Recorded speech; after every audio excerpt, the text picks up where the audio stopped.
Hey everybody, how you doing today? This is good friend Steve Kozeniewski. I'm going to post this live to Twitter. I don't know if you can hear me. If anybody's watching, can you let me know in the I don't think my headphones are working. Alright, so if anybody is watching live, can you let me know if you can hear me? I'm not sure about my technology on this one.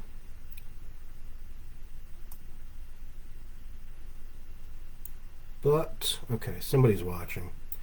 Hey, current viewer, can you hear me? Can you let me know? Can you hear me? Let me know in the comments. I'm sorry, I hope this isn't going to be 20 minutes of this. But, I wanted to hop on real quick tonight and let you guys know about some stuff that's going on with me right now. I really don't know what's up with my microphone or my camera, so alright, we'll just wing it. I usually make sure it's all working great before I get on here. So mostly what I wanted to talk about was I'm going to have a new release coming out. I'm not sure the exact date right now. I'm probably going to shoot for end of September just because I want to avoid beginning of October. And the reason for that is this is not a horror release. In fact, it's not a speculative fiction release at all. I have done some science fiction in the past, so Every Kingdom Divided is a little bit dark, but it's pretty solidly in the realm of science fiction. And Billy and the Clonosaurus is also, although dark enough that I do sometimes pitch it as horror, definitely science fiction. So this release is going to be a little bit of a departure for me. This is purely grounded on Earth. It's, I guess you'd consider it historical. I've heard that particularly agents, I guess, get a little angry when you call anything historical that has happened within their own lifetimes. But it's solidly placed about 15, 20 years in the past. It was deliberately meant to be in that time period of about 2005, 2006, when the Army was in a very unique place. So I mentioned the Army, and I have a little bit of trouble with describing this book. I don't know if I want to describe it as military fiction, because I think that military fiction comes across, you tend to think of like Tom Clancy, or maybe not even something quite that. Even Tom Clancy was a little bit speculative about his stuff. It was kind of like, what if this group attacked or that group attacked or whatever.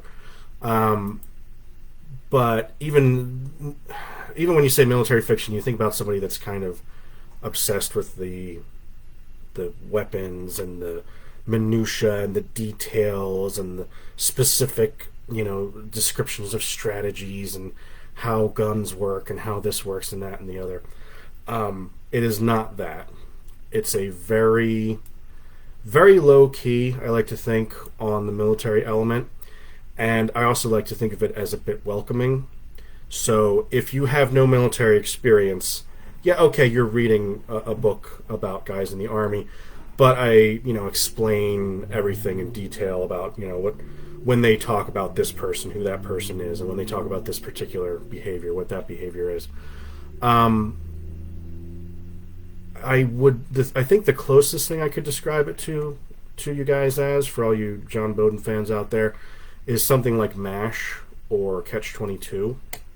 It's very, very dark gallows humor in a military setting, and like I said, I think it's more of a welcoming military setting where we're going to kind of like what happens when you join the military. We're going to slowly indoctrinate you into all the secrets so that by the end you're laughing along with things, and maybe crying a little bit too, because sometimes the Army's just like that. And that was also a big element of your MASH and your Catch-22. So like I said, I'm not sure exactly. I don't want to keep comparing myself to these great, famous genius works or whatever, because that's just not I don't think it's some towering triumph. I just don't know exactly what you would call that genre. But I want to be 100% clear with you guys. And I even put a note in the beginning of the book. Hey, if you just like me as a person and like me as an author, and it's no big deal to you whether there's blood and guts or spaceships, you're going to like this. But if you came for the blood and guts, stop back next time. Because this is very, very much a departure for me. So that being said, with this video, I wanted to talk to you guys a little bit about departing from your normal genre. And I will tell you, this book was very easy for me to write, and it's very good. I think it's one of my better works. But it has been brutal on me in the process of putting it together, figuring out how to market it, figuring out how to publish it. I see a couple of new users have joined. Guys, let me know if you can hear me. I hope I'm not just recording this all and I'm going to be kicking myself later because none of it got, saved. So this book really kicked my ass on that front for a couple of reasons. So like I said, I don't know what genre to call it. When I was trying to sell it to New York, when I say New York, I mean colloquially, I mean the big publishers, Macmillan and Random House and that kind of thing. When I was trying to sell it to New York, I described it as literary fiction, which I think is a terrible title. I've always thought literary was a stupid description for any kind of fiction, because it's that whole suggestion that there's literary fiction and then there's genre, and genre is, beneath contempt. Okay, Summer Canyon says, can hear you fine. Good. Okay, good. Sorry, guys. I did this real quick on the fly this time, and I'm using Chrome, which I like to use, but I think Chrome does not agree with my cameras and stuff. I usually have to get on... Okay, Ron Davis says loud and clear. Great. Chris says all good, sound and vision. Okay, thanks, guys. So, here's the deal. I think that literary fiction, when you call something literary fiction, it's a way of saying that genre fiction is beneath you. It's beneath your contempt. And I hate that shit. There's all these levels where the romance people are at the bottom and the YA people think they're better than them and the sci-fi people think they're fucking better than everybody, and I'm like, enough, guys. There are towering works of genius in every genre, and there's fucking crap in every genre. There's been plenty of stuff that was marketed as literary that was just like fucking unreadable. Y'all can go back and watch my 100 novels I read in 2013 to hear more about what I thought was fucking horrible. Finnegan's Wake, what the fuck was the point? You should do one of your podcasts about that sometime, Summer. Talk about what the fuck was up with Finnegan's Wake. Weird fucking book. Anyway, that's neither here nor there. So I did market this as literary fiction. Like I said, military is not a good term for it. It's not. It's not what military fiction readers are looking for. It's not all about fun guns and guys running around and killing terrorists. And those guys are they're looking for something very specific. And this is not that. So I actually got an agent in 2018. We had a very good relationship for about a year, 18 months. She tried to sell it all over New York. I got some of the nicest rejections. I was shocked, and I'll be honest with you, I never had an agent before. I've never heard back from any New York publishers before. So I don't know if they always do that, if they always blow smoke up your ass to make you feel better. But I get the impression they don't. Like, you guys who've dealt with New York and dealt with agents, let me know. I've always gotten the impression that they will just kind of be like, no, not for us. And some of these rejections I got were like, this is a beautiful, towering triumph, but we cannot sell it. So I did that whole thing. So for those of you guys who are always wondering, is it worth reaching for the brass ring? Are you just going to be disappointed? Sure. Yeah, you might just be disappointed. I've definitely had friends that have been in and out of being agented, and life goes on. They still have careers. Got to keep at it. So with this book, I did the whole thing. Queried every agent on Earth, and I say that only with a slight grain of salt. I really do that. I will really query upwards of 100, 200 people, and there's only something like 500. I mean, it's country by country, but I think there's only something like 500 agents working, in the nation at any given time. And, there's some that don't handle what you're trying to sell, so you don't waste their time. Don't just go... I didn't mean for this to turn into a advice hour, but for those of you who are wondering, yeah, don't waste agents' time. So I went to every applicable agent. One finally picked me up. We went to every applicable New York house. There was a lot of love for it. She went out to Hollywood, tried to sell it to some movie studios. I guess there was a little bit of interest, and if you ever catch me when I've had a drink or two in me, I might tell you who the interest was from. It's somebody kind of famous, so I'm a little bit excited, but aside from that, my brush with fame did not occur. And so she was telling me, what you do is, if you sell Hollywood on the story, then basically the New York, then it's in a bag. Then you go back to Macmillan or whoever, you're like, yeah, okay, well, they're making a movie of this, so the book's going to make you money. Okay, all right, well, I'll make you a book deal. That didn't pan out. So basically I ended up in a unique position in my career, which is that I have a book that I truly have nothing I can do with. There's nothing I can do with this book at this point. Agents don't want to see a book that's been rejected by everybody in New York and Hollywood, right? So I bit the bullet and I said, I'm in kind of a unique position. I've never done this before. Believe it or not, I've never self-published before. I have republished some of my stuff that I got the rights back from, but I've never just outright self-published a book. So this seemed like a good place to do it. Doesn't quite meet anybody's marketing needs, so I kind of have an audience, so I decided I'm going to self-publish it. So that was like the long, hard row that I had to hoe. I wrote this book in 2013, guys, and that's an interesting story. I actually wrote this book because of a blog post by Chuck Wendig, who some of you will like, some of you don't like. That's fine. Wendig has a very popular, and I believe deliberately, it's baked into the nature of the blog that it's controversial. So his thing is to stir up the hornet's nest and then say, fuck you, I'm right. It's his whole brand. So it's great. It's good for him. He's a really good guy. He said something along the lines of, all you have to do is write 300 words a day. And this is kind of one of those little, like, it's what I would compare it to is, do you ever hear the old wives' tale? If you can sprinkle salt on a bird's tail, that's how you can catch it. Because it's not really, like, you're not really going to go out and sprinkle salt on a bird's tail and then suddenly it's going to be like, ugh. The point is, if you can get up close enough to a bird that you could sprinkle salt on its tail, you could just grab it. Like, that's the point of the metaphor.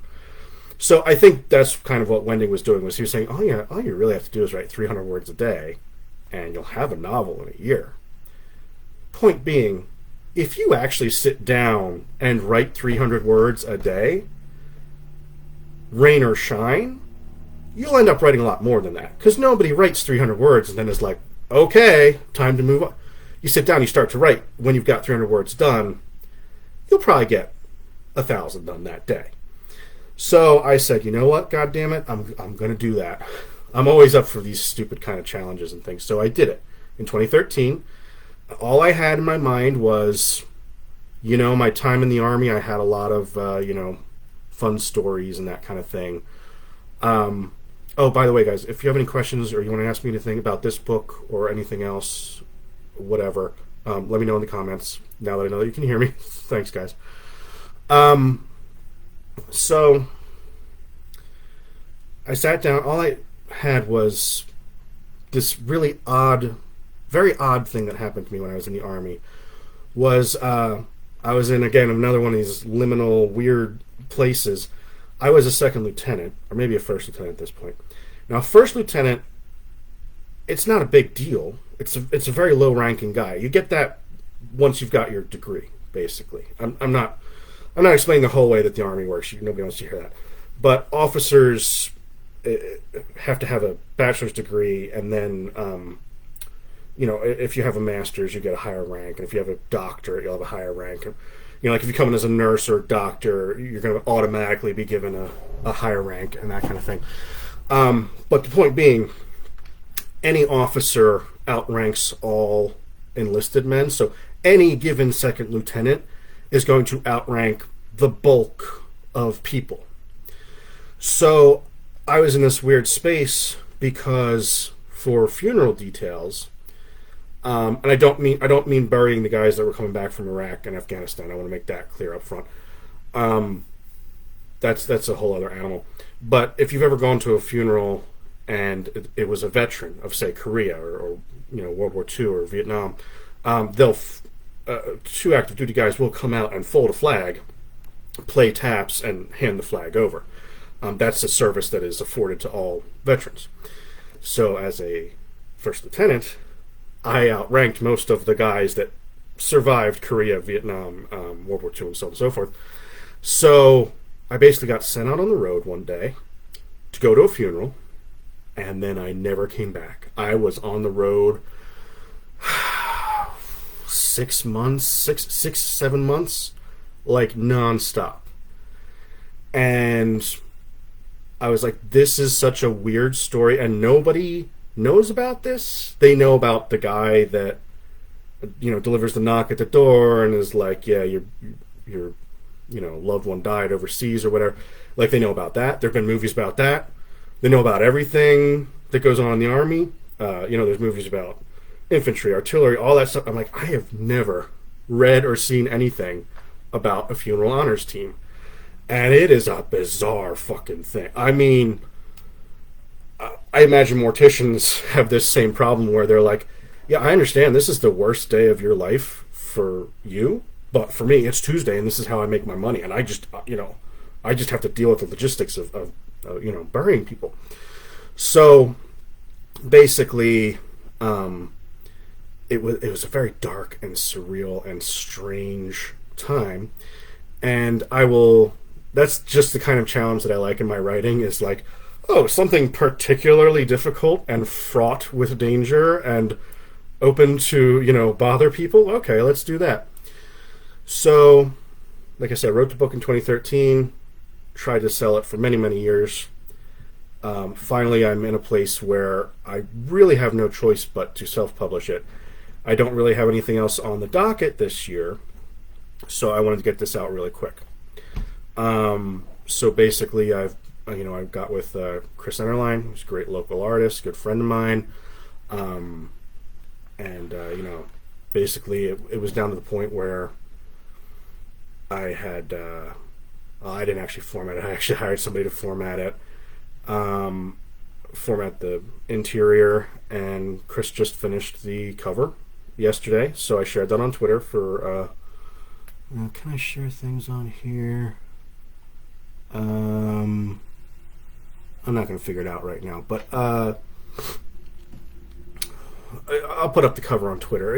I'm going to try and really push this thing, which is one of the reasons why I'm doing this video right now, is I'm going to try and get a little bit of early buzz for the next couple of weeks, get out some review copies and that kind of thing, and get some interest going for this. So like I said, self-published novel, I don't know, could be great, could be, I don't know, I have no idea. This is a, not entirely virgin territory for me, but very, very close. So the other thing I had a big problem with was the whole pseudonym thing. So, for those of you that don't know, yes, Kozeniewski is my real name. Why I went with that, I don't know. Sometimes I really regret it. Sometimes I don't. I don't know. It's hard to say. But basically, I went through this whole thing when I was putting out my first work about should I put it under my real name or should I put it under a pseudonym. And I came up with a lot of pseudonyms. If you know anything about me, you know I'm obsessive about lists and things like that. Millersville Pride, if any of you guys. So I had this whole list of pseudonyms, and I just couldn't. I was like, I'm going to be locked into this. I'm going to be locked into this fake name. And then am I gonna wish I'd used my real name? Like, do I owe it to my family to use my real name? And blah blah blah blah blah. My first publisher, who I actually spoke to, I haven't spoke to her in a long time. I spoke to my first publisher, Lynn at Red Adept Publishing, on Saturday. We were talking about some rights issues, not issues, just I was getting some rights back for an audiobook, which will be coming soon. Oh, that's another announcement.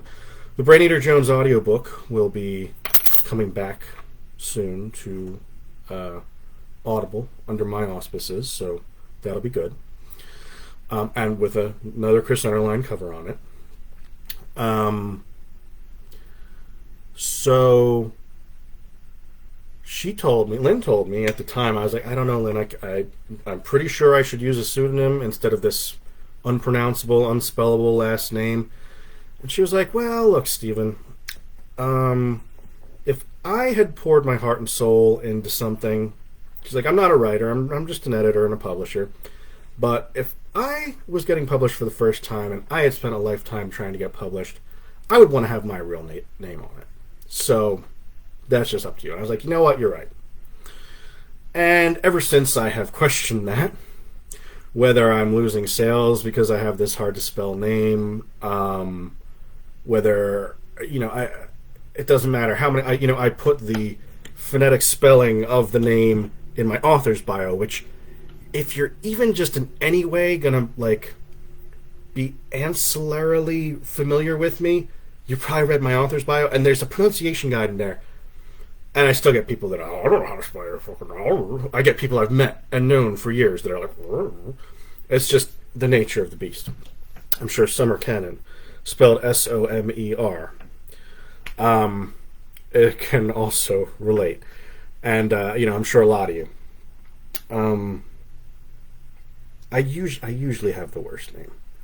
Occasionally there are people with harder names, but I usually, when people complain about how hard their names are, I usually can be like, yeah, I'm playing the world's tiniest violin for you.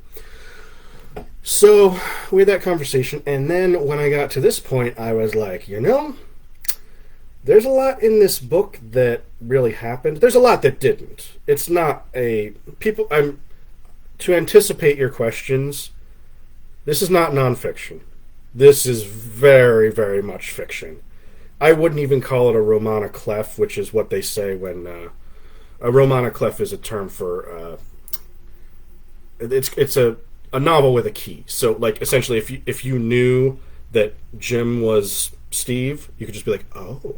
So if you had a key, you could just be like, oh, now I know who all these people are. It's not even that. It's fiction. It draws from real life. There are some composite characters. There is one character that's basically who he really is, but you guys would never in a million years believe me if I told you that guy was the real character. The composite characters, I think everybody's going to be like, everybody I knew in the army anyway is going to be like, she's writing about me. That was me. It's not about you guys. They're all composite characters. The one guy that is kind of in it, I don't give a shit what he thinks, so he can fucking sit and spin for all I care. But I don't want to disrespect real people who are, friends and colleagues of mine. And again, so I was like, are people going to think this is a romana clef, where if I know who we know in the army, I don't know. So I was thinking about putting this out under a pseudonym. And I probably, if you're watching this video and you know me, I've probably talked your ear off at length about this question at some point in the last year. I could not decide, because you have this whole thing where I've built a persona and an online presence, and it's all under Kozeniewski, for good or for ill. And then I'm like, it's a departure. This book, it's a huge departure. It's not the Hematophages. It's not Brain Eater Jones. I don't know if my fans are going to want to read this. And I had probably every day of the week at Scares That Cares, which was a convention I was at earlier this year. I think every day that I was there, I did a complete 180 on the issue because I talked to somebody else that I respected. And, one guy told me it's really freeing. And I'm like, yeah, I don't know. I mean, I report to my day job that I do this. They all know, freelance writer. That's all on my financials and stuff. They know I do it, but I'm also like, is it going to look bad? I talked to somebody. I don't think he'll mind if I say. I was talking to Lucas Milliron at Scares, and he said that writing under his real name has hurt his day job. Which I occasionally consider it, but it just hasn't come up. I always kind of take the tack where I'm like, by the time you're famous enough that it hurts your day job, you can probably quit the day job. So it probably doesn't matter. But yeah, it's a concern. It was kind of a negligible concern for me regarding this. I'm like, I'm not... And this one in particular, because I've already written all the extreme horror, and those chickens never came home to roost. So this humorous, military war satire novel, I don't think it's going to hurt me at the day job or anything. But I was like, this is your chance to rebrand yourself. Maybe you get rid of that Kozeniewski name, and I even went so far. I chose a name. I told my editor, I told my formatter, use this name when you're formatting it. I told Chris, because he asked me last night, he's like, are you using a real name or are you using a pseudonym? And I said, you know what? I got to be me. I got the brand. I've got to get something else out. Knowing my luck, this will be the thing that goes to the stratosphere, and then this will be what I'm famous for, and everyone will go back and look at all the other weird stuff and be like, what is this? I don't know. So that's the danger. I talked to Jeff Strand, another guy. I mean, I'm not trying to... I don't like to talk about real people, but some of the people I'm talking about are, public figures, so I don't think they mind me mentioning them. Like, I would never talk about, Summer's husband or Lucas's mother or something. But I was talking to Jeff Strand because I knew he publishes YA. And I said, how do you publish those both under the same name? Which honestly, I don't even know if it's a pseudonym. I don't know if that's his real name. And he said, they're so different, there's no crossover. The YA kids are looking for paperbacks that they carry with them, which, in case you didn't know that, there's another little nugget for you guys. Kids like real shit.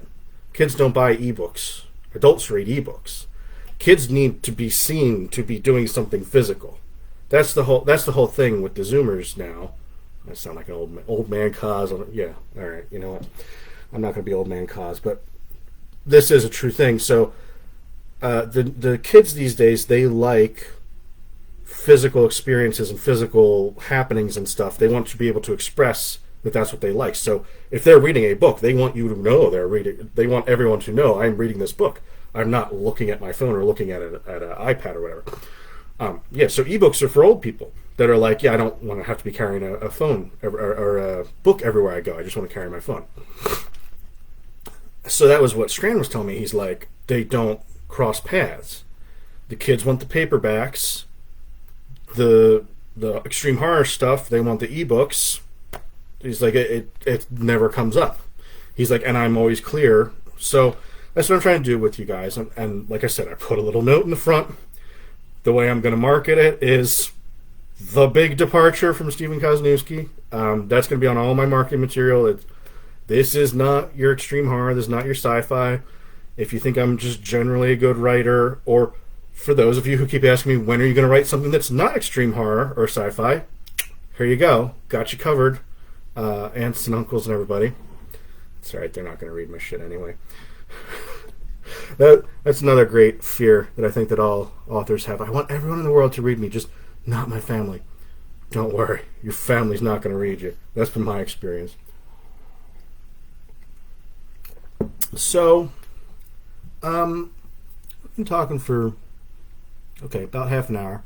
So, I'm not seeing any questions or comments or anything. So, I think that's probably a good place to start. I mean, if you have any questions or whatever, I'll probably vamp for another minute or two to, on my way out. But yeah, I'm really excited about this. Like I said, it's a departure. I'm simultaneously excited and nervous. It is a big departure, and I'm going to be interested to see how it goes. Like I said, I've never self-published before. It's a whole other animal because, like I said, so books go through these life cycles.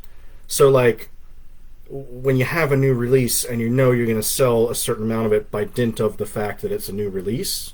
Because people want your fans want new stuff.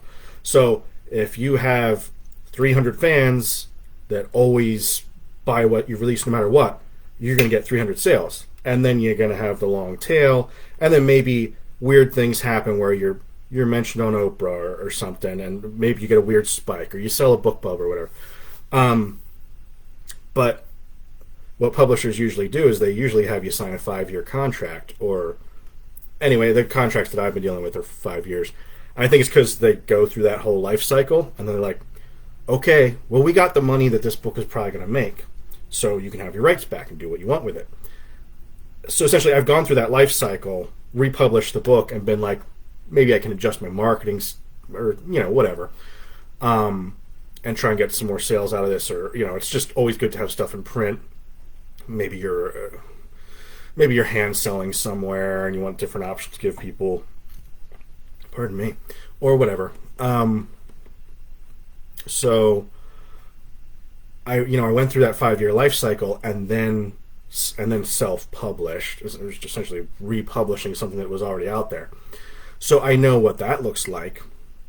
I have no idea what it's going to look like for me to self-publish something purely. I've also never been on the dashboard as a publisher, watching my sales on a new release. So that's going to be a new experience. Like I said, I'm nervous. It might be a big failure because people might be like, no zombies, bleh. Or it might be the big, breakout hit. I'm going to have to start writing more of this shit. I'm like, I think I only had one of those in me. I might have two. Like, there's another idea that I was tossing around with my agent when I had her. I was like, I think I might have a second idea for a kind of satirical war novel kind of thing. But beyond that, at that point, I'm kind of tapped. I'm kind of tapped out of knowledge on that area. So, thanks for spending the evening with me, guys, or watching this later. I am going to put this up on YouTube, and it will be on my my Facebook and everything. But great to see you. Like I said, Broken Down Heroes of the Western Night by Stephen Kozeniewski will be out most likely by the end of the month. I'm trying to, like I said in the beginning of the video, I'm trying to gin up a little bit of interest now. So I haven't entirely settled on dates, times, and that kind of thing, but very, very shortly. It's at the final stages where I'm just like assigning prices and marketing and stuff now. So hope you like it. Hope you pick it up, and we'll talk to you next time. Thanks, everybody.